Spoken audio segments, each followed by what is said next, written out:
vemos un domingo más. Un gusto también ver a nuestras visitas. Gracias a Dios que podemos estar reunidos en esta mañana para exponernos a su palabra, para cantar juntos, adorar a nuestro grande, santo y eterno Dios. Y hoy ya terminamos la primera carta del apóstol Pablo a Timoteo. La primera de las 3 epístolas pastorales, 26 sermones contando Gracias a Dios por lo que hemos aprendido a través de esta hermosa carta pastoral y podamos ser expuestos a esta última porción de la palabra. Les pido que me acompañen en la primera de Timoteo, capítulo 6, la última porción de esta carta.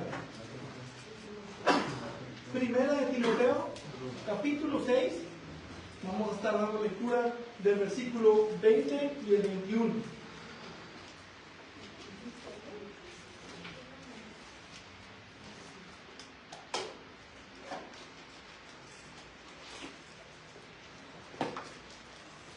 Primera, Timoteo capítulo 6, versículo 20, dice la palabra de Dios: Timoteo, guarda lo que se te ha encomendado y evita las palabrerías vacías y profanas y las objeciones de lo que falsamente se llama ciencia, la cual, profesando algunas, se han desviado de la fe. La gracia sea con ustedes. Vamos a ver. Padre, Dios eterno y bendito, gracias te damos porque nos permites estar aquí reunidos en tu nombre para ser expuestos a tu verdad, la cual tú nos preparas, nos santificas. Pero también pedimos por aquellos que no pudieron estar aquí por alguna situación de salud, por alguna otra situación que tú conozcas. Te pedimos que los guardes, los sanes y los ayudes. Y a nosotros también ayúdanos a poner atención a la predicación, a aceptar lo que se está diciendo a través de tu palabra, a ser como los debería y escudriñar las cosas que se están diciendo. Yo te pido que por medio de tu Espíritu Santo podamos ver las verdades y podamos aplicarlas también en nuestra vida. Usa este sermón para tu gloria y permítenos poner atención y ser expuestos a esta última porción de esta hermosa carta que se le escribió a Timoteo en su tiempo. Gracias por estas instrucciones para tu iglesia. Gracias por tu verdad, la cual tenemos ya revelada en la palabra. En el nombre de Cristo. Amén. En las noticias, a cada rato encontramos sucesos perversos y extraños relacionados con la religión, con Dios o con ciertas creencias. En la semana leía sobre una niña de 8 años que falleció porque sus padres rehusaron a darle el medicamento que ella necesitaba. Ella necesitaba insulina por una condición diabética. Y la razón que dieron fue porque la secta cristiana, así lo llamó la noticia, le dijeron que no confiaran en la medicina moderna, sino que Dios la iba a sanar. Y mientras la niña sufría y agonizaba, ellos oraban y cantaban. Hasta que 36 horas después de que falleció la niña, el papá decidió llamar a la policía. Historias como esta, que atentan contra la fe cristiana por proclamar doctrinas extrañas, son muy comunes. Y aunque es triste, la verdad es que hay muchos locos que tienen la errada idea de que creen en Dios. Hoy en día hay un laberinto religioso. Hay tantas religiones, tantas distintas verdades que no solo confunden, te puedes perder en un mar de falsedad y no darte cuenta. Solo en Ensenada se estima que hay alrededor de 300 distintas iglesias y todas de distintas religiones o denominaciones. Muchos que creen en Dios pero que no viven de acuerdo a esa verdad.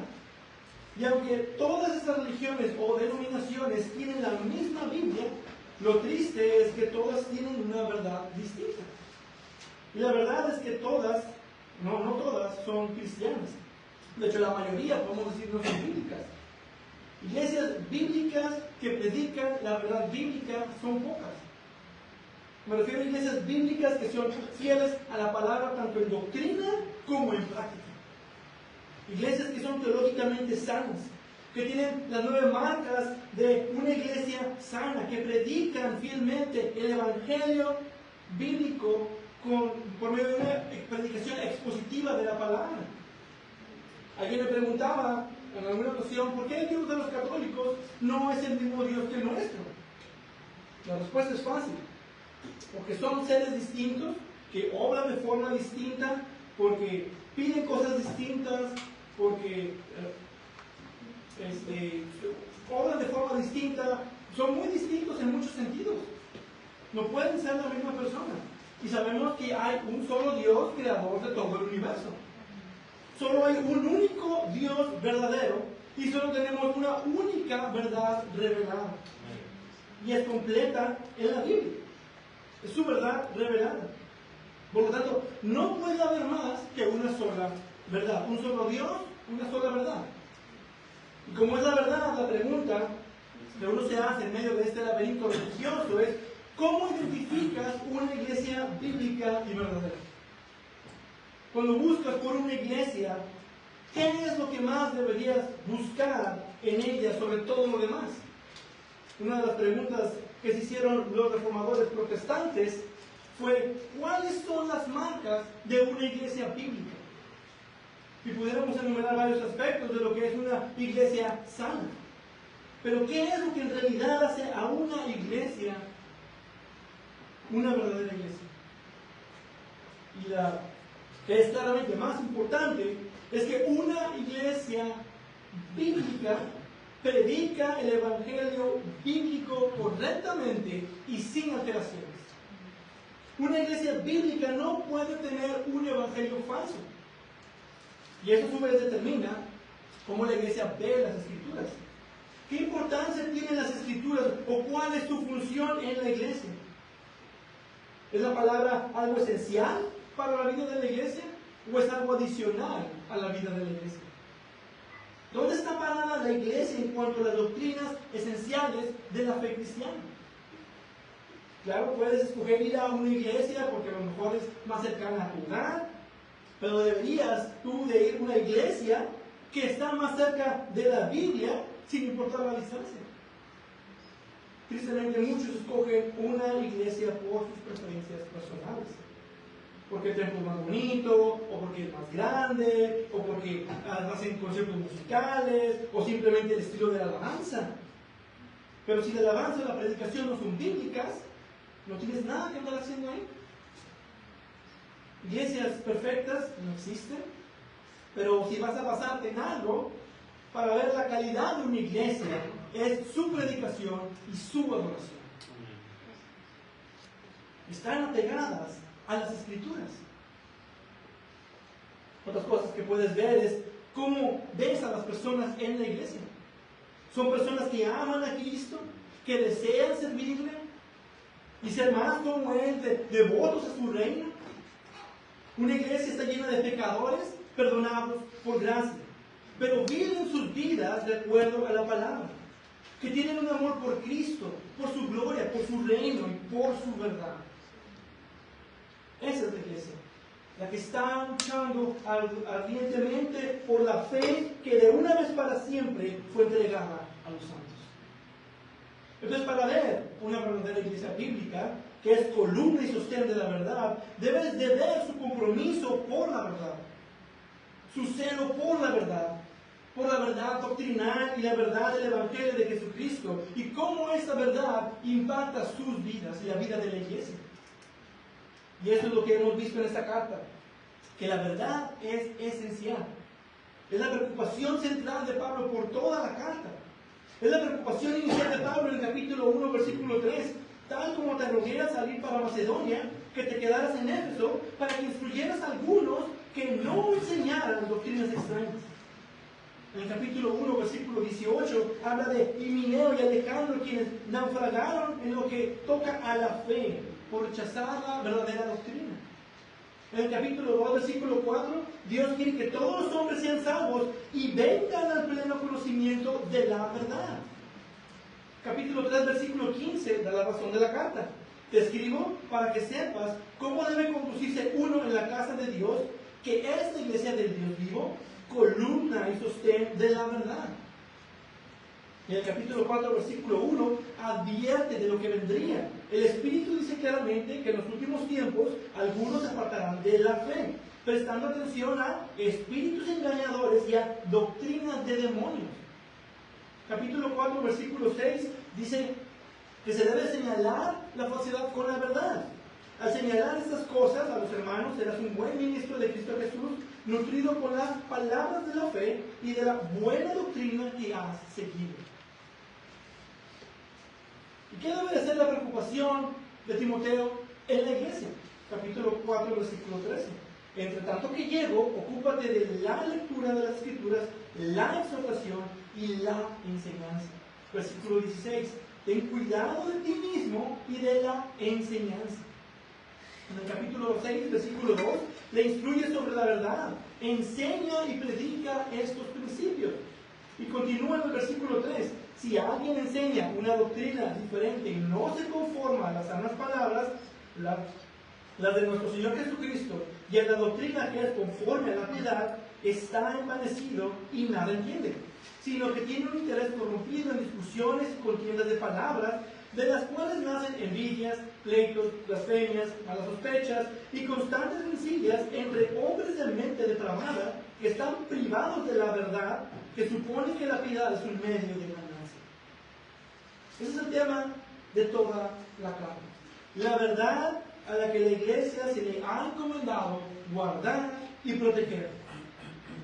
Y así es como la iglesia cumple con su misión. Y ese es el punto central de nuestro texto en esta mañana. Se le ha confiado a la iglesia con la verdad de Dios y es responsabilidad de la iglesia como columna y sostén de la verdad, de guardarla, de protegerla de las falsas enseñanzas y de las distracciones del mundo, enseñándole a los hermanos en la iglesia a guardar la fe, tanto doctrinalmente como prácticamente. Entonces entremos al texto en esta mañana, ese versículo 20. Timoteo, guarda lo que se te ha encomendado. Aquí Pablo se expresa de una forma amorosa pero solemne. Hay una emoción. El griego expresa algo que no vemos aquí, pero que la Reina Valera sí pone, y es oh Timoteo. Oh Timoteo. Esta expresión puede ser de admiración, como en Romanos 11:33, o de exhortación, como en Santiago 2:20, o simplemente para dirigirse de una manera especial a alguien, como Hechos 1:1 o incluso este pasaje. Esa es la forma en la que el apóstol se dirige a su hijo amado en la fe para darle una última exhortación, el último llamado a guardar la fe. Así como lo hizo anteriormente, cuando dice, pero tú, oh hombre de Dios, para darle la instrucción pasada de perseverar y de ser fiel. Dice aquí que lo que se te ha encomendado, eso es una sola palabra griega que se refiere a un depósito. Guarda lo que se te ha depositado. Y esa es la manera en la que Pablo se refiere a veces al Evangelio, como un depósito, algo que se ha confiado. Y esto es algo muy valioso, lo más valioso que Pablo le ha depositado a Timoteo. Pablo le ha confiado su depósito, las doctrinas de la fe cristiana, particularmente el mensaje central de la fe cristiana, el Evangelio de Jesucristo. En 2 de Timoteo, capítulo 1, versículos del 13 al 14, le expresa este mismo mandato. Retén la norma de las sanas palabras que has oído de mí, en la fe y el amor en Cristo Jesús. Guarda, mediante el Espíritu Santo que habita en nosotros, el tesoro que te ha sido encomendado. Observen estos dos términos que usa: sanas palabras y el tesoro. El mensaje del Evangelio son las buenas noticias más maravillosas para cualquier hombre que pudiera recibir. Esto es más valioso que todo el oro y la plata del mundo. Y este valor nos recuerda que este mensaje no es algo inventado por los hombres. El Evangelio no es un invento de hombres o enseñanzas de hombres.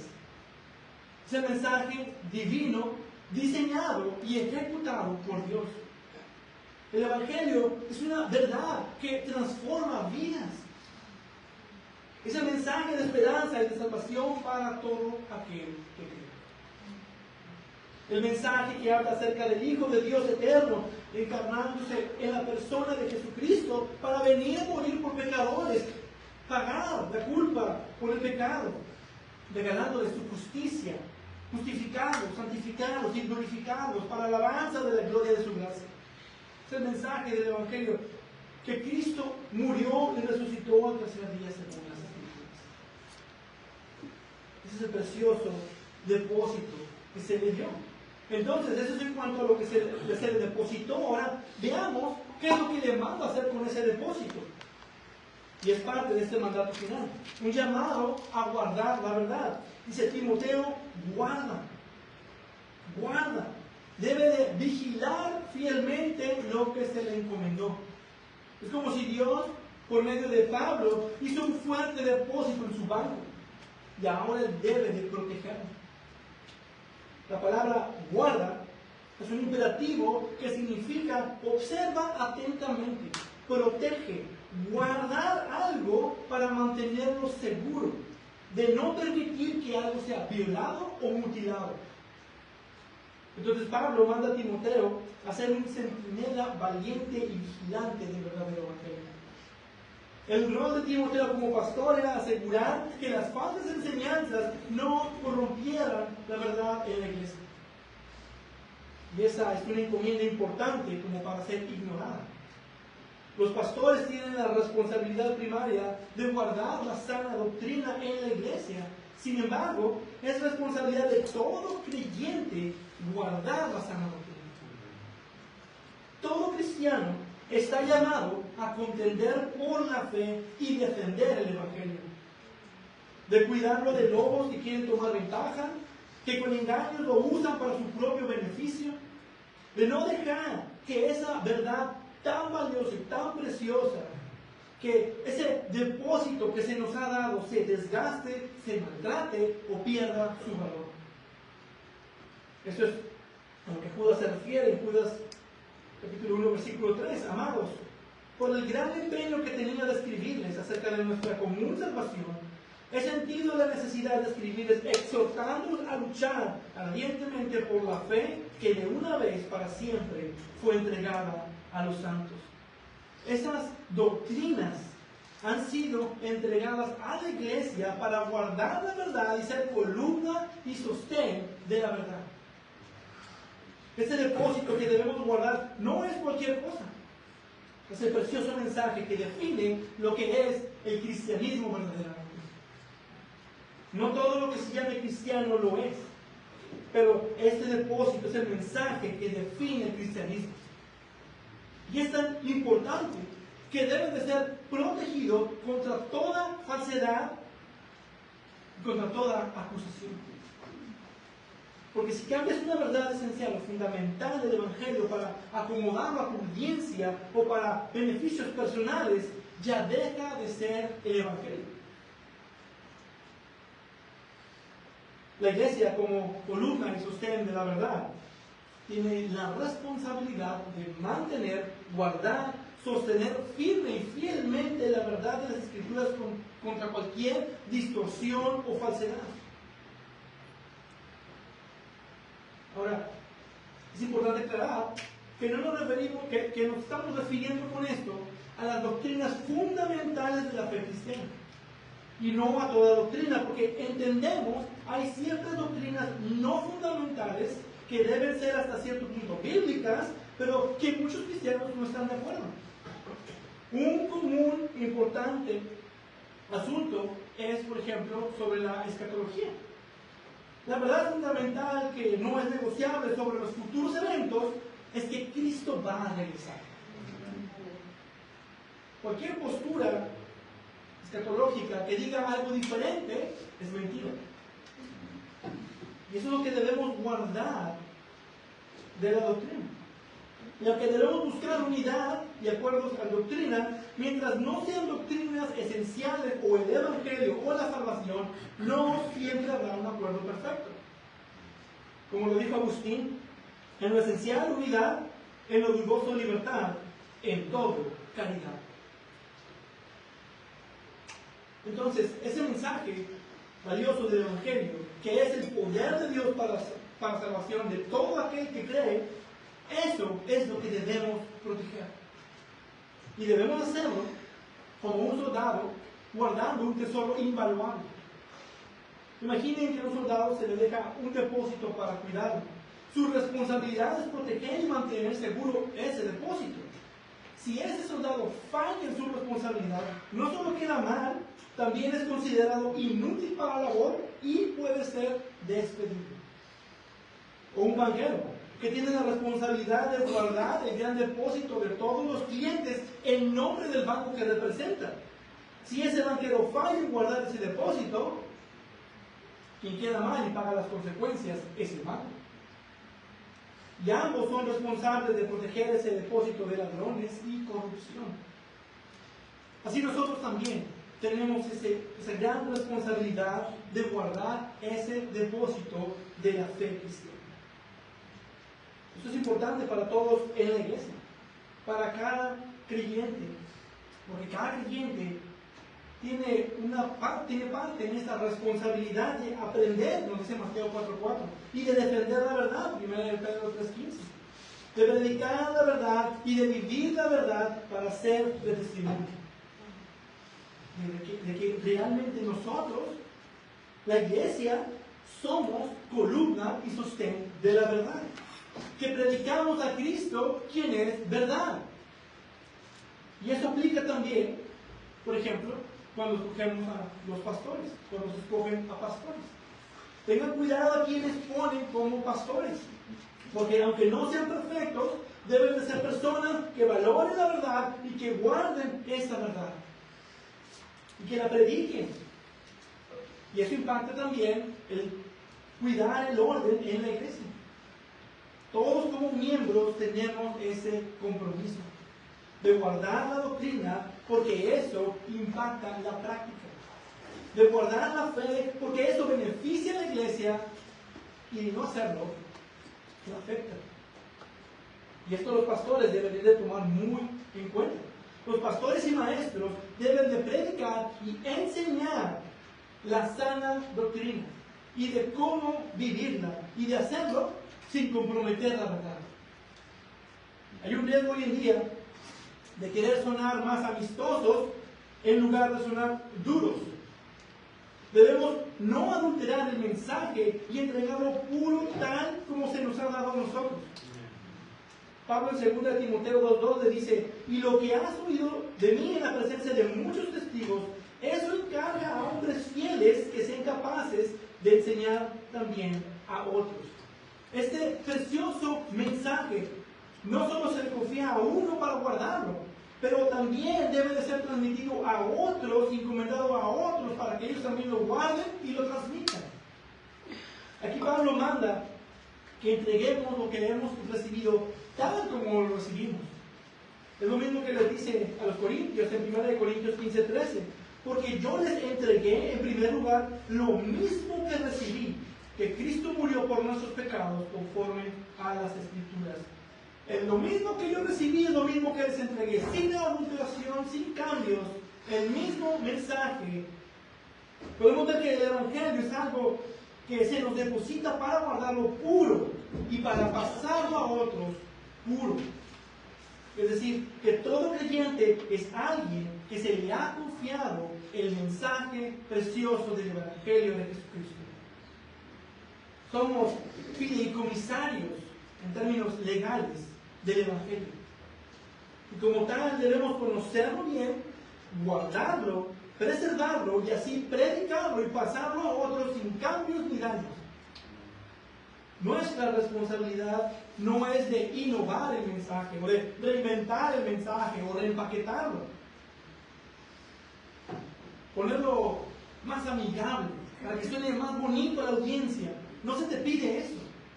Se te pide que lo guardes tal como es.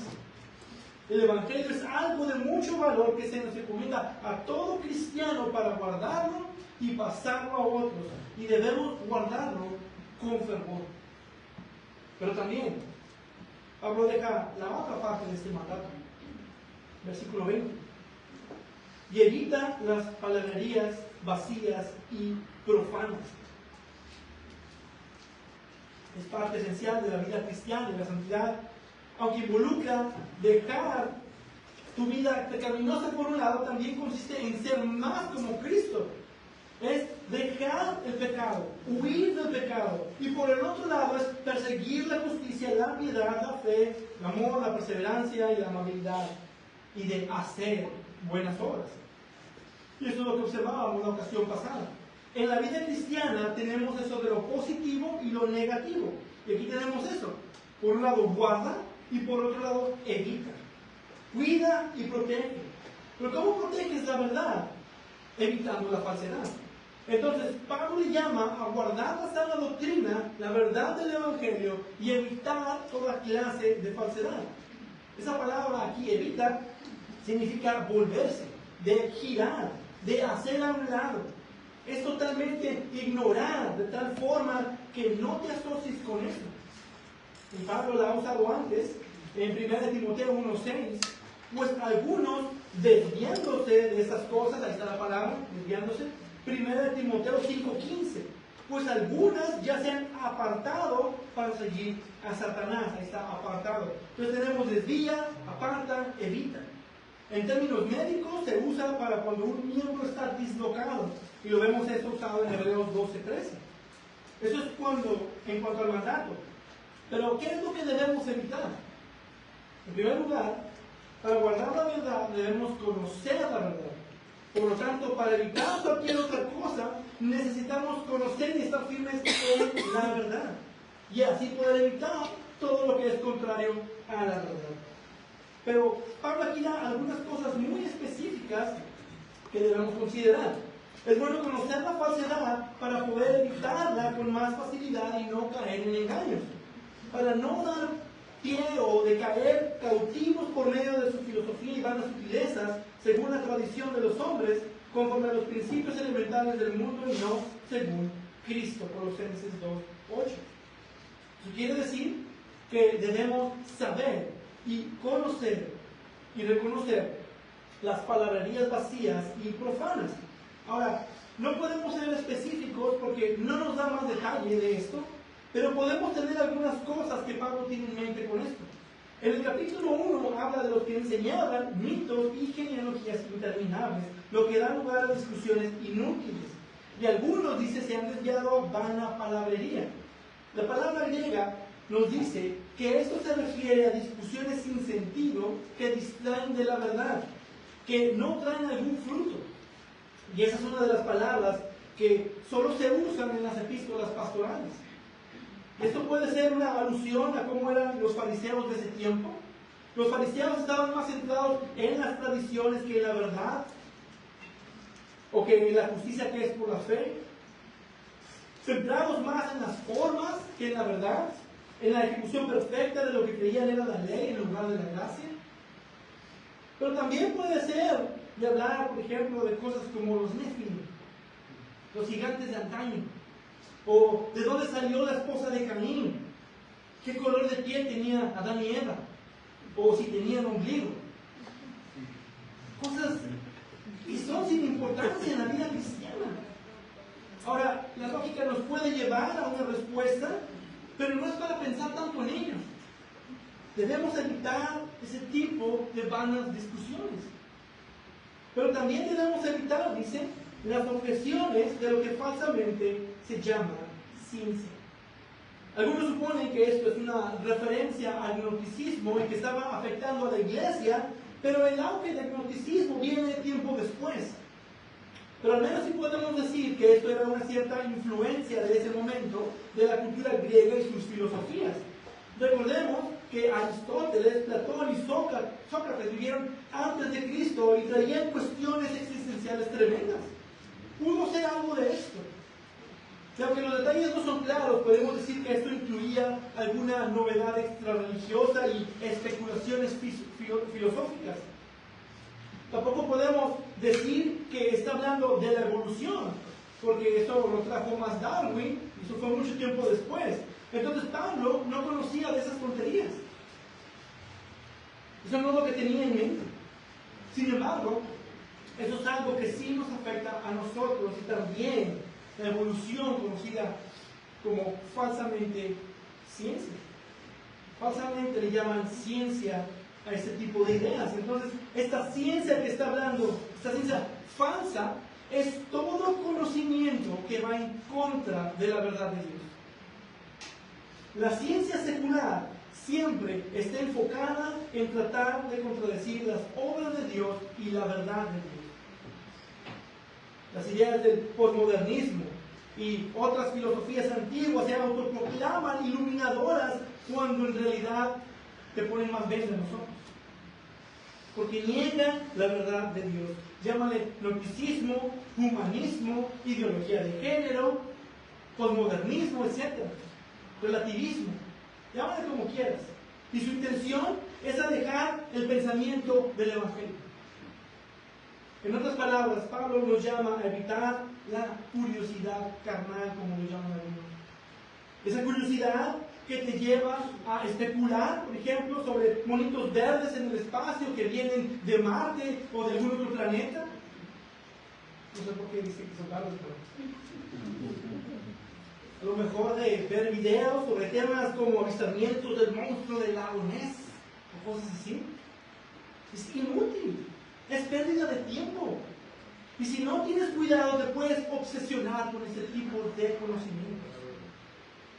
Nos llama a evitar todo el conocimiento inútil que no edifica y toda la falsa ciencia del mundo que contradice la verdad de Dios. Debemos evitar esa ciencia que contradice la verdad de Dios. No la ciencia buena que se observa y se prueba, de donde obtenemos, por ejemplo, las medicinas. No es lo que está diciendo. Como algunos tuercen para mal, como observamos el ejemplo del principio. No está hablando de esta ciencia buena que es observable y probable. La medicina moderna no es el problema con esto. Es todo lo que se revela contra la verdad de Dios. Y observen la advertencia de Pablo en Colosenses 2:8. Miren que nadie los haga cautivos por medio de su filosofía y vanas sutilezas, según la tradición de los hombres, conforme a los principios elementales del mundo, y no según Cristo. Cristo es la verdad. Es lo contrario a Cristo. Como iglesia debemos tener un alto cuidado. Tantas voces allá afuera que dicen ser la voz de Dios es aterrador. En nuestros tiempos muchos pastores han cambiado en cómo se dirigen a sus congregaciones. Muchos pastores no pensaron que tendrían que defender el Evangelio de otros creyentes más que predicarlo a incrédulos. Es sorprendente. Y muchos predicadores han comentado algo así. ¿Quién iba a tener que pensar que íbamos a tener que predicar en contra de la ideología de género? Hace algunos años. Así han tenido que haber cambios en algunos que han tenido que lidiar con cosas que no esperaban. Por temáticas de TikTok, de YouTube, con tanto autonombrado apóstol, autonombrado maestro de las Escrituras, que enseñan tanta tontería y falsedad. Hay personas en las redes sociales que para sonar interesantes y conseguir seguidores hacen preguntas tontas y sin razonamiento y dan explicaciones sin fundamento y confunden, bombardeados por tanta idea, por tanta filosofía en todas las redes sociales, literatura falsa que es más fácil de conseguir, otras religiones tocando tu puerta. ¿Cómo pudiéramos considerar, tan siquiera poder discernir entre tanta falsedad por nuestras propias fuerzas? Es imposible. Y cada idea nueva que se comienza a hacer popular, se tiene que lidiar en la iglesia. Se tiene que predicar en contra de eso, se tiene que advertir. Y para todo esto necesitamos la gracia de Dios y una dependencia total del Espíritu Santo para ayudarnos a discernir. Con toda interacción que tengamos con la palabra de Dios, necesitamos la ayuda del Espíritu Santo para acercarnos a su palabra. Necesitas aprender la verdad de Dios y de afirmarte en la verdad de Dios.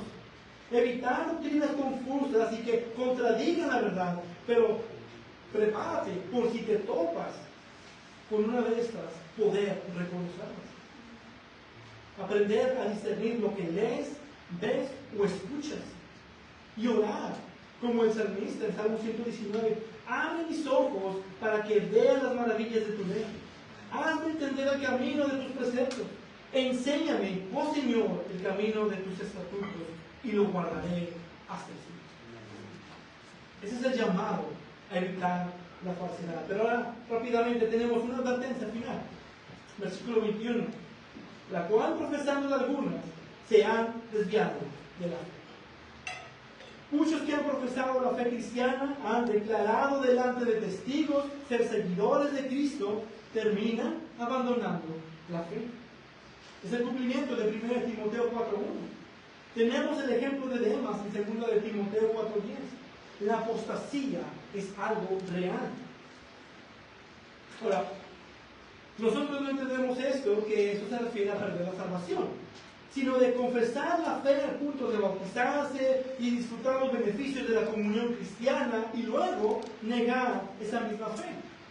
Pero debemos ver que la apostasía sucede, y mayormente por dos razones. O les predicaron mentiras para comenzar, o después de ver la verdad creyeron las mentiras. Al final de cuentas es la falsedad, las doctrinas extrañas, las doctrinas de demonios, las filosofías del mundo que desvían a los profesantes de dejar la fe. Y ese es un peligro real que necesitamos entender y ver. Esas son las consecuencias de una falsa enseñanza. Estar lejos de la verdad bíblica termina en una destrucción espiritual. Y lo peor es que cuando abrazan el cristianismo por un tiempo y después lo abandonan, sus corazones ahora están más duros para recibir el Evangelio. No quieren ya ni escuchar. Y para Dios, sabemos, no hay posibilidad. Dios puede obrar aún en los peores corazones, en los más duros y los más orgullosos, y transformarlos. Es el poder de Dios.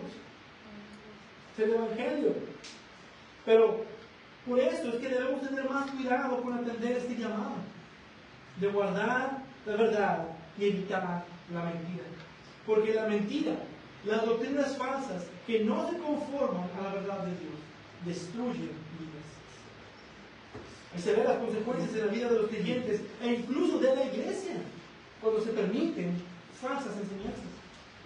De hecho, predicar un evangelio distinto resulta en un juicio de Dios. Gálatas 1, del 6 al 9. Me maravillo de que tan pronto ustedes habían abandonado a aquel que los llamó por la gracia de Cristo para seguir un evangelio diferente, que en realidad no es otro evangelio, sino que hay algunos que los perturban a ustedes y quieren pervertir el evangelio de Cristo. Pero si aún nosotros o un ángel del cielo les anunciara otro evangelio contrario al que les hemos anunciado, sea anatema. Como hemos dicho antes, también repito ahora, si alguien les anuncia un evangelio contrario al que recibieron, sea anatema. Y anatema significa maldito. El evangelio que recibiste no puede ser diferente. Si escuchas otro evangelio diferente, es doctrina de demonios. No hay otro evangelio sino el que se ha transmitido desde los apóstoles. Y por eso, como iglesia, debemos estar vigilantes en discipulado, en enseñanza, en la doctrina. Debemos cuidar lo que enseñamos. Es la responsabilidad de un pastor cuidar de las falsas enseñanzas, pero también es tu responsabilidad. Tú también tienes ese mismo llamado de guardar la doctrina y de evitar la falsedad. Y para hacerlo, debes estudiar la verdad de la palabra. Tienes que tener un compromiso de estudiar la verdad de la palabra. Y para eso también debes atender a los cultos públicos de tu iglesia, donde se predica la palabra, estudio de matrimonios, varones, mujeres, jóvenes. Para eso están, para que seas edificado con la verdad. Por eso también es importante la escuela dominical, donde se estudia la palabra de Dios. Asistir para ser enseñados en la verdad. ¿Cómo tu pastor te va a cuidar de la falsedad si no te expones a la verdad que se te está enseñando en la iglesia? También por eso es importante prestar atención a la predicación. A lo mejor puede no ser divertido o entretenido, requiere un esfuerzo de preparar un sermón para entregarlo, pero también un esfuerzo para escucharlo, para recibirlo. Debes esforzarte por invertir fuerza mental para prestar atención a lo que se está exponiendo. Y al recibir la palabra, no importa de quién sea, debemos de ser como los de Berea y escudriñar para ver si lo que se nos dice es verdad. Y ser fieles, manteniéndonos arraigados en la verdad de las Escrituras para no desviarnos de la fe. Y termino con esto. Este llamado final que Pablo hace a Timoteo de guardar la fe es de suma importancia. Porque es la verdad por la cual nosotros somos salvos. Pero también es la verdad por la cual somos santificados. Si perdemos esa verdad o fallamos de entenderla, perdemos el fundamento de la fe cristiana. Y entonces otros no podrán ir al cielo. Porque si siguen en el error, solo habrá condenación. Esto es algo serio, porque para la salvación los hombres deben venir al conocimiento de la verdad. Pero también es importante porque hay tanto falso maestro allá afuera y tanta falsa doctrina y tanta hueca filosofía. Hay un mar de confusión, un laberinto de doctrinas, tanto que hay cristianos que creen que en el libro de Génesis se habla de la evolución, que Dios usó la evolución como parte de la creación, y eso no tiene sentido. Toda la Biblia advierte constantemente sobre falsos maestros y sobre falsos profetas por una razón. Jesús mismo enseñó esto: cuídense de los falsos profetas, que vienen a ustedes con vestidos de ovejas, pero por dentro son lobos rapaces. Mateo 7:15. Estos lobos rapaces son peligrosos y dividen a la iglesia y la dañan. Las cartas de segunda de Pedro y Judas tienen esa preocupación sobre los falsos maestros. Y es porque esto es algo muy lógico en una estrategia militar. Satanás quiere introducir cambios pequeños que desvían de la verdad. Mete falsos maestros en las iglesias para introducir sus mentiras. Un poquito, tal vez un poquito la doctrina, no pasa nada. La mejor forma de dañar a la iglesia. Es algo muy real en la vida cristiana. Ese es un peligro muy real y latente para cualquiera de nosotros. Y por lo tanto necesitamos gracia para lidiar con esto y para guardar la fe. Necesitamos la gracia divina, la gracia necesaria para guardar la fe. Y por eso Pablo termina así: la gracia sea con ustedes. Es una expresión corta, pero poderosa. Su forma de despedir su carta a Timoteo. Y la gracia está necesaria en nuestra vida. Piensa en la gracia común, de la cual todos recibimos la bondad de Dios por igual, donde podemos ver su amor por igual. La gracia salvadora, por la cual somos traídos a la salvación y sin la cual no podemos creer. Es la gracia especial de Dios por la cual ahora estamos en Cristo. Y la gracia fortalecedora. La gracia especial de Dios en el creyente para guardarlo, preservarlo y ayudarle en las pruebas. Como le dice a Pablo: te basta mi gracia. Te basta mi gracia. Esa gracia tan necesaria en nuestra debilidad. Una gracia que está disponible para ti en Cristo, que te habilita para ser fiel en todo lo que Él te ha llamado a hacer. Como dice Pablo en 2 Corintios 9:8, Dios puede hacer que toda gracia abunde para ustedes, a fin de que teniendo siempre todo lo suficiente en todas las cosas, abunde para toda buena obra. Esto es lo que necesitamos: la gracia de Dios. Y así es como termina esta carta. La gracia sea con ustedes. Amén. Padre Dios eterno, gracias te damos por tu palabra, por tu instrucción y por tu verdad. Gracias también por tu iglesia, que guarda la verdad y predica la verdad. Y te pido que nos ayudes a siempre permanecer fieles y firmes en tu verdad, tanto individualmente como corporativamente en la iglesia. Y que tú sigas bendiciendo a tu iglesia y a cada persona que recibe tu verdad. Te pido por tu gracia en cada uno de nosotros, porque es tan necesario, la necesitamos. No podemos sin ti, no podemos sin la ayuda de tu Espíritu Santo. Dependemos totalmente de tu Espíritu y de tu gracia para poder vivir la vida cristiana y para poder guardar tu verdad. Ayúdanos, Señor, a ser columna y sostén de la verdad. Bendito seas por siempre, de ti toda la gloria. Amén. Amén.